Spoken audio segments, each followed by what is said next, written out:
Welcome to the third and final EBSCO tutorial where we are going to talk about how to access a article full text and how to take it with you to use throughout the rest of your research. So there are two ways to get full text in EBSCO, and both are going to be accessible via the Access Options box.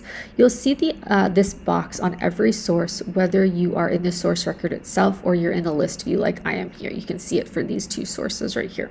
If the source is available for full text and you click the Access Options box, you're going to see something that looks very similar to this. You can choose whichever option you want. However, if the PDF option is there, I recommend you click that simply because it is the easiest. It takes you right to a PDF version of the article that is available for immediate download. However, not every article will be available for immediate access in full text from EBSCO. If that is the case, you will see something that looks like this. Let's click this Access Options box and you're going to see a Find It link and a Request Through Interlibrary Loan link. Your first option should be to click the Find It button just to double check that the full text is actually not available.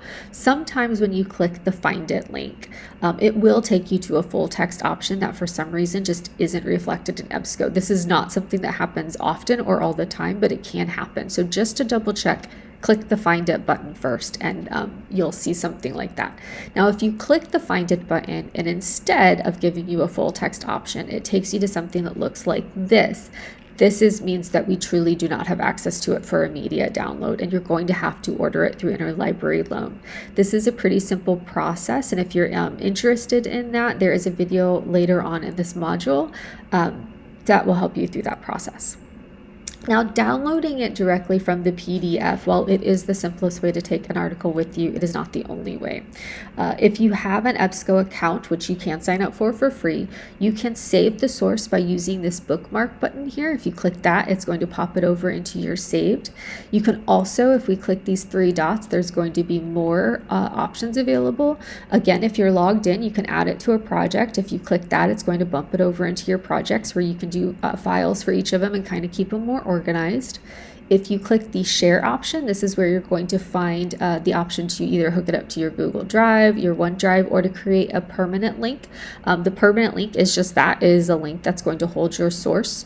So if you are somebody who likes to copy and paste links into either a Word document or something to email to yourself, make sure you are using this create a link function. It's just the easiest way to make sure you're not going to lose that source on accident. You can also click the email and of course email it to yourself as well. Now, if we click on this again, there's also another download option here, and that is if the article is available for full text. If you click this download, it will download the full text. However, if it is not available full text, this is still going to be here. It's just going to download all of the metadata, basically a citation for that article. It's not going to be the full text. It has to be something that we actually have access to full text. So yeah, that's about it. If we go into the source itself, you're going to find all of those same options for taking it with you right here at the top. So you're going to have the share, add to project, and save options. And so although the simplest way would be to just download it right away, there are lots of other options for you as well if you just don't want to do that or you're not in a place that you are able to do that.